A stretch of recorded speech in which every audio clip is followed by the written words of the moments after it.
जायजा लिया। वहीं पर कश्मीरी पंडितों का भी जिक्र हुआ, जिनकी बाज़ाबातकारी के लिए मजीद इकदामात उठाने पर लेफ्टिनेंट गवर्नर ने मुतलका अफसरान पर जोर दिया। रियासत से बाहर जो कश्मीरी पंडित हैं उनके साथ राब्ता कायम किया जाए, उनके राब्ते बहाल किए जाएं, उनके साथ बात हो। अफसरान को इस बात पर यकीनी बनाने पर जोर दिया। और इसके अलावा जो काम इस वक्त ज़ेर इल्तवा है, जो मामला कश्मीरी पंडितों के हैं, उनको मुकर्रर मुद्दत के अंदर फौरी तौर हल करने की का जो है वो भी इस पर तफसीली तबादला ख्याल मुतलका अफसरान के साथ हुआ। इस मीटिंग के दौरान मुख्तलिफ मामलात जो कश्मीरी पंडितों के साथ साथ भी जो माइग्रेंट्स हैं या जिन लोगों की नौकरियों का मामला था, रिहायशी क्वार्टर्स का मामला था, जिन लोगों को शिफ्ट किया जाना था या जिन लोगों को प्रधानमंत्री डेवलपमेंटल पैकेज के तहत पीएमडीपी के तहत नौकरियां दी जानी थी, या एसआरओज के मामला थे जिनको लेकर पंडित की जो तंजीमें या मुख्तलिफ टीमें जो लेफ्टिनेंट गवर्नर की इंतजामिया में मामला लाती रही हैं, उन तमाम लोगों को के जो मामला हैं उन पर संजीदगी से वादी के अंदर भी गौर करने पर तफसीली तबादला ख्याल हुआ है। इस बीच कश्मीरी पंडितों को या जो है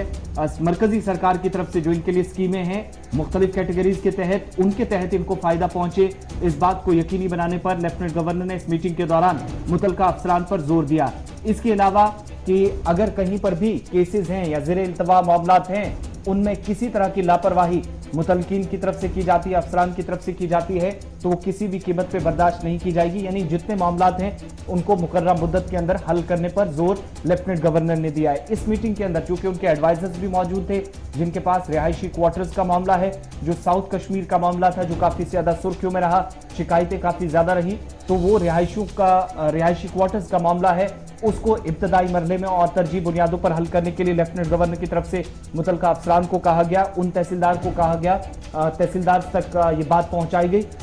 जिनकी जुरिस्डिक्शन में ये सेंटर्स आते थे, क्वार्टर्स आते थे, जहां पर इनकी बाज़ाबातकारी पॉलिसी के तहत अब तक रिहायशी क्वार्टर्स दिए गए हैं साउथ कश्मीर से लेकर बाकी हिस्सों के अंदर। इसके अलावा कई अहम मंसूबे, चाहे वो गांदरबल के अंदर हो, शोपियां के अंदर हो, दीगर अजला के अंदर, साल 2021 और 22 जिनकी डेडलाइंस मुकर्रर की गई हैं सरकार की तरफ से, खुद इन मंसूबों के लिए उनको मुकर्रर मुद्दत के अंदर पाए तकमील तक पहुंचाया जाए और सरमा से कबल मुख्तलिफ तरक्याती मंसूबों की जो डेडलाइन है उसके तहत काम मुकम्मल कर अवाम के नाम वक्फ किए जाएं, इस पर तफसीली तबादला ख्याल हुआ है। और इसके अलावा एक इंपॉर्टेंट पॉइंट ये है कि जब भी आप कोई टेंडर फ्लोट करने के लिए सोचते हैं, कोई टेंडर करते हैं, किसी मंसूबे के लिए काम शुरू होता है, तो सभी स्टेक होल्डर्स के साथ बातचीत करना जरूरी है, या जो मुस्तकीन हैं या मुतलकीन हैं उनसे बात करना जरूरी है, ताकि काम में शफाफियत भी आए और निजाम में बेहतरी लाने के लिए जो लगातार दावे होते रहे उस नारे को भी कायम दायम इंतजामिया रख सके। यानी खबर यह है कि मुल्क और बैरून मुल्क रिहाइश पजीर कश्मीरी माइग्रेंट पंडितों को वापस लाने की कोशिशें तेज की जाएं और जो लोग आना चाहते हैं, हुकूमत के साथ राब्ते में हैं, उनके साथ और राब्तों को मजबूत किया जाए और जो पैकेज की अनाउंसमेंट हुई है, जो नए मंसूबे हाथ में लिए गए हैं उनके हवाले से, उनमें जो हायल रुकावटें हैं उन रुकावटों को दूर करने पर कल लेफ्टिनेंट गवर्नर साहब ने जोर दिया है। तो ये तो बड़ी दो बातें थी जो हमने लेफ्टिनेंट गवर्नर के हवाले से